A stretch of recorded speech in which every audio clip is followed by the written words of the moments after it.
धर्मगुरु जिम्मेदारी ले तो पर्यावरण का भी भला होगा।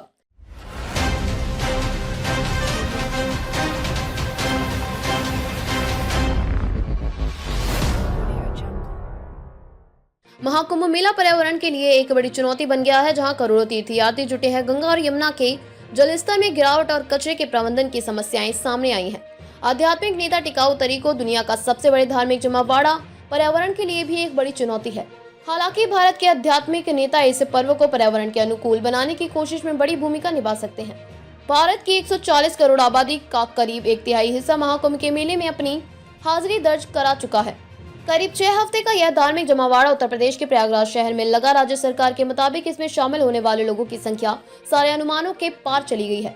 उत्तर प्रदेश के मुख्य सचिव मनोज कुमार सिंह इस आयोजन की सारी तैयारी पर नजर रख रहे थे। उनका कहना है कि दुनिया भर में इंसानों के सबसे बड़े धार्मिक उत्सव में करीब 52 करोड़ लोग आए, यानी औसतन हर रोज करीब 1 करोड़ लोग गंदा पानी, कचरे का ढेर। हालांकि इस तरह के आयोजन पर्यावरण के लिए गंभीर चुनौतियों के जन्म देते हैं। करोड़ों हिंदू तीर्थयात्रियों के यहाँ पहुंचने से स्थानीय जल संसाधन और इकोसिस्टमों पर भी भारी दबाव पड़ा है। इसके साथ ही भारी मात्रा में कचरा भी जमा हुआ है, जिसमें ऐसी चीजें भी हैं जो जैविक रूप से अपघटित नहीं होती और प्रदूषण का स्तर भी बढ़ा है। 45 दिनों के इस धार्मिक और सांस्कृतिक त्योहार के दौरान गंगा नदी के पानी की गुणवत्ता और कचरा प्रबंधन को लेकर चिंताएं बनी रही हैं। भारत के केंद्रीय प्रदूषण नियंत्रण बोर्ड ने इस महीने की शुरुआत में गंगा और यमुना नदियों के संगम के पानी में फीकल कॉलीफॉर्म के उच्च स्तर की रिपोर्ट दी थी।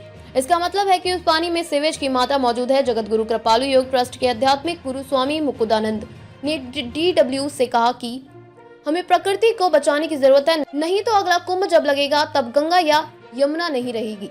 यह ट्रस्ट समाज के विकास को बढ़ावा देता है। उन्होंने यह भी कहा कि यही वजह है कि हम लोगों को कचरा सफाई, पर्यावरण और आरोग्य शास्त्र के बारे में सोचने और जागरूकता बढ़ाने पर काम कर रहे हैं। संत, धार्मिक और आध्यात्मिक नेता पहली बार कुंभ में साथ आकर जलवायु संरक्षण और पर्यावरण से जुड़े मुद्दों को उठा रहे हैं और इनके समाधान में धार्मिक संस्थाओं की भूमिका पर चर्चा कर रहे हैं।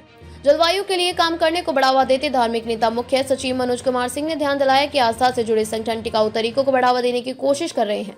वे अपनी प्रमुख सिद्धांतों और पर्यावरण के प्रति अपनी जिम्मेदारियों से प्रेरित हैं। संयुक्त राष्ट्र पर्यावरण कार्यक्रम UNEP ने 2017 में the faith for earth initiative शुरू किया था।